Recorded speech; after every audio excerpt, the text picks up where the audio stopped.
সংস্থার তবে এই মায়ের ডাকের অনুষ্ঠানগুলো হতো। কিন্তু মায়ের ডাকের যে শক্তি, পৃথিবীর বিভিন্ন দেশে যে ফ্যাসিবাদী শাসন হয়েছে সেখানে গুম খুন এইভাবে বিনা বিচারে হত্যা, রাজনৈতিক হত্যা, তার বিরুদ্ধে মায়েদের ডাকে বিশাল ঐক্য তৈরি হয়েছে।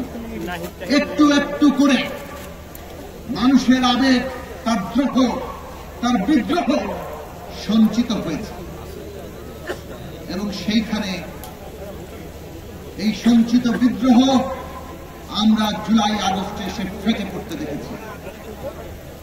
যারা নিজেদের বুকে গুলি নিয়ে, নিজেদের দেহে গুলি নিয়ে শাহাদাত বরণ করেছেন কিংবা নিজেদের দেহের অঙ্গহানি যারা ঘটিয়েও এই লড়াইয়ে ছিলেন, তাদের লাখো সালাম এবং আজকে আমরা তাদের গভীরভাবে স্মরণ করি।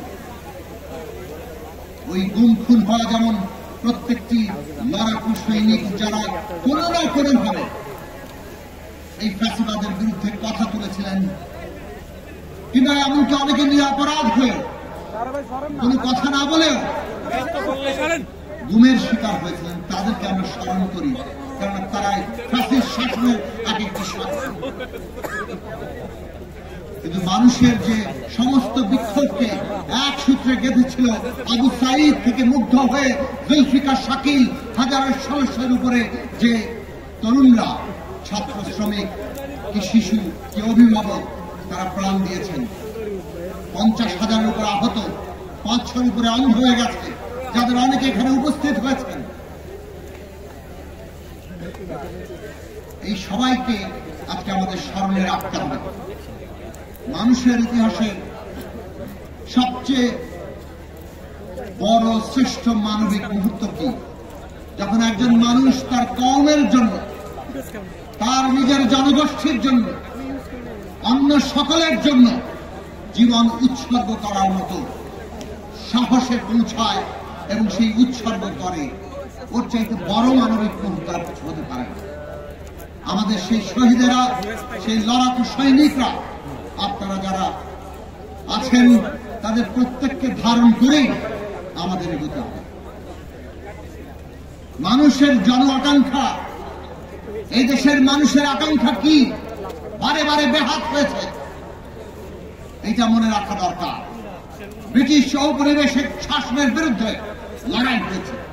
47-ও এই পূর্ব বাংলার মানুষ পাকিস্তান কায়েমে লড়াই করেছিল, ভেবেছিল পাকিস্তান ন্যায়ের শাসন দেবে, কিন্তু পাকিস্তান ন্যায়ের প্রতীক হতে পারেনি। পূর্ব বাংলার মানুষের অধিকার কেড়ে নিয়েছিল। 1971 সালে এই দেশের মানুষ, লক্ষ লক্ষ মানুষ প্রাণ দিয়ে সংগ্রাম করেছিল বাংলাদেশ প্রতিষ্ঠার জন্য। এটা বিজয়ের মাস। সেই মানুষ আশা করেছিল এই দেশের নতুন রাষ্ট্রে মানুষের জন্য সাম্য, মানবিক মর্যাদা, সামাজিক ন্যায় বিচার প্রতিষ্ঠা হবে। 53 বছর ধরে সেটা প্রতিষ্ঠিত হয়নি, বরং সাংবিধানিকভাবে একটা ফ্যাসিবাদী শাসন এই দেশে 72 সাল থেকে চেপে বসেছিল। 2024 সালে এই ফ্যাসিস্ট শাসনের একটা অংশের পতন ঘটেছে, অর্থাৎ শাসক পালিয়েছে। গণবিদ্রোহে, অভ্যুত্থানে, বিপ্লবে এই শাসককে পালাতে বাধ্য করা হয়েছে। কিন্তু আরেকটা অংশ বাকি, ফ্যাসিবাদ কিন্তু এখনো পর্যন্ত যায়নি। ফ্যাসিবাদ তার ব্যবস্থা নিয়ে হাজির আছে। আমরা এই ফ্যাসিস্ট শাসনের যারা বাস্তবায়নকারী এবং যারা নির্দেশদাতা, তাদের প্রত্যেকের বিচার চাই। ন্যায় বিচার হবে নতুন বাংলাদেশের যাত্রার প্রধান ভিত্তি। ন্যায় বিচার প্রতিষ্ঠা হতে হবে। একই সাথে এটাও আমাদের মনে রাখা দরকার যে ফ্যাসিবাদ কেবল কতিপয় ব্যক্তি নয়। আমরা ব্যক্তির বিচার করতে পারি, তাকে এমনকি ফাঁসি কিংবা সাজা দিতে পারি। মনে রাখা দরকার, ফ্যাসিবাদ একটা ভাবাদর্শ, ফ্যাসিবাদ একটা ব্যবস্থা, একটা চিন্তার পদ্ধতি, এমনকি একটা রাজনীতি।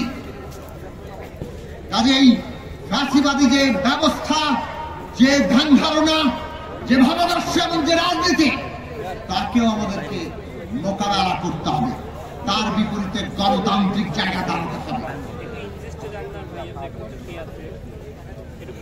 একটা দলের ফ্যাসিবাদ সেটা অপসারিত হয়ে আর কোন ফ্যাসিবাদ যাতে কায়েম না হয়। যদি সেটা হয় তাহলে ওই ৭১ সালের মতো কিংবা ৪৭ সালের মতো যেভাবে জন আকাঙ্ক্ষা ব্যাহত হয়েছে ২৪-এর পর আবারও ব্যাহত হবে। আর সেইটা যদি আমরা ব্যাহত করতে না চাই, আগামী দিনের বাংলাদেশ হবে একটা নতুন রাজনৈতিক বন্দোবস্তের উপর দাঁড়িয়ে, আর সেই বন্দোবস্ত গণতান্ত্রিক বন্দোবস্ত। এইটাই আমাদের ২৪-এর গণঅভ্যুত্থানে, ৭১ সালে বাংলাদেশে, ৪৭-এর পূর্ব পাকিস্তানের মানুষের আকাঙ্ক্ষা। ইতিহাস প্রজন্ম থেকে প্রজন্মে বয়ে চলেছে, আমরা সেই ইতিহাসকে ধারণ করতে পারবো কিনা এটাই আগামী দিনের বাংলাদেশের ভবিষ্যৎকে রচনা করবে। আর সেই ভবিষ্যৎ যদি রচনা করতে চাই, আজকে বাংলাদেশে ৩টি বিষয় খুব গুরুত্বপূর্ণ। এক, এই দেশের সার্বভৌমত্বের প্রশ্নে বাংলাদেশের সকল মানুষের ঐক্য তৈরি করতে হবে। ভারত যতই আমাদেরকে রক্তচক্ষু দেখা কিংবা ওই পতিত ফ্যাসিস্ট শেখ হাসিনা পক্ষাবলম্বন করে বাংলাদেশে তাদের নানা ধরনের ষড়যন্ত্রকে সহায়তা করুক, আমরা যদি ঐক্যবদ্ধ থাকি, দুনিয়ার কোন শক্তি নাই বাংলাদেশকে পরানত করে। আমাদের তরুণরা সেটা দেখিয়ে দিয়ে গেছে। কাজে ফ্যাসিবাদ যদি থাকে তারা মানুষকে বিভক্ত করে। আমরা যদি জনগণের ঐক্য প্রতিষ্ঠা করতে পারি তাহলে আমরা আমাদের সার্বভৌমত্ব রক্ষা করতে পারবো। আর জনগণের ঐক্য প্রতিষ্ঠিত হয় গণতান্ত্রিক ব্যবস্থার মধ্যে দিয়ে। সেইটা আজকে বাংলাদেশে প্রমাণিত হয়েছে। একটা গণতান্ত্রিক যাত্রার মধ্যে আমরা আছি, সেই যাত্রাকে ধ্বংস তারা করতে চায়। আমাদের সবার সেই গণতন্ত্রকে রক্ষা করা দরকার। ওরা আমাদের বিরুদ্ধে ষড়যন্ত্র করছে। এই দেশে মুসলমান, হিন্দু, বৌদ্ধ, খ্রিস্টান, বাঙালি, চাকমা, মারমা, সকল অন্য জাতির মানুষ, নারী, পুরুষ কিংবা অন্য লিঙ্গীয় পরিচয়, তারা নানাভাবে এমন একটা পরিস্থিতি তৈরির চেষ্টা করছে যাতে বাংলাদেশ এইখানে কোন সংখ্যালঘু ধর্মীয় কিংবা জাতির মানুষ নিরাপদ নয়, এইখানে নারীরা নিরাপদ নয়, এইটা তারা প্রমাণ করছে।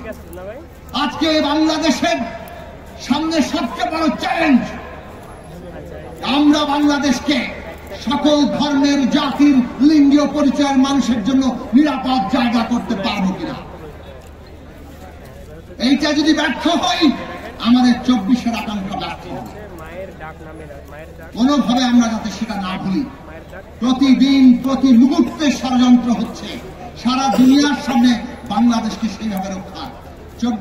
চট্টগ্রামে আমরা দেখেছি কিভাবে একজন আইনজীবীকে হত্যা করে একটা সাম্প্রদায়িক উস্কানি তৈরি করা হয়েছে। চট্টগ্রামের মানুষ সেই উস্কানিতে পা দেয়নি, ধৈর্য, সম্প্রীতি আর নিরাপত্তার জায়গা দাঁড়িয়েছে। ওইটাই এখন বর্তমান বাংলাদেশের শক্তি। আসুন সকলে মিলে সকল ষড়যন্ত্র উস্কানি নস্যাৎ করে দিই। সাম্প্রদায়িক উস্কানির বিরুদ্ধে সকল মানুষের নিরাপত্তা, মর্যাদাকে আমরা সামনে ধরি। সেটাই আমাদের বাংলাদেশের ভবিষ্যতের যাত্রা বিন্দু হবে।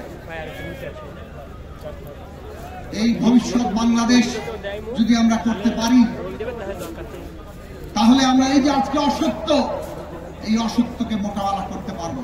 যতই তারা মিথ্যা প্রচারণা করুক, যতই তারা মিথ্যার যুদ্ধ চাপিয়ে দেয়, সত্যের প্রকৃত বাস্তবতা তুলে ধরে আমরা বাংলাদেশের মাথা দুনিয়ার বুকে উন্মোচন করতে পারবো। আজকের দিনে 10 তারিখে আন্তর্জাতিক মানবাধিকার দিবসে ওইটাই হচ্ছে সবচেয়ে বড় জায়গা, যে অসত্যের বিরুদ্ধে আমরা সত্য নিয়ে দাঁড়াবো। আমরা সাম্প্রদায়িক উস্কানির বিরুদ্ধে সম্প্রীতি এবং আমাদের সকল নাগরিকের নিরাপত্তা নিয়ে দাঁড়াবো।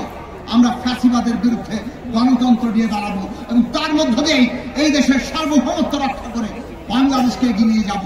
ওই প্রশ্নে আমরা বাংলাদেশের মানুষের ঐক্য তৈরি করতে চাই, যে ঐক্য এই দেশের একটা রাষ্ট্র ব্যবস্থা তৈরি হবে যার প্রত্যেকেই তার অংশীদার মনে করবে। সমস্ত অপরাধীদের বিচার হবে, কিন্তু বাংলাদেশের মানুষ যাতে একই রাজনৈতিক ব্যবস্থায় তারা অংশীদার মনে করতে পারে। মনে রাখবেন, সেইটাই বাংলাদেশের উন্নতি, বাংলাদেশের সার্বভৌমত্বের গ্যারান্টি। ফাঁসিবাদীরা সেই বিভাজনের পথে পা দেব না। সেইটাই বাংলাদেশের ভবিষ্যৎ দিশা। সেই দিশায় আমরা এগোবো। আপনাদের সবাইকে ধন্যবাদ। মায়ের ডাককে আবারও ধন্যবাদ।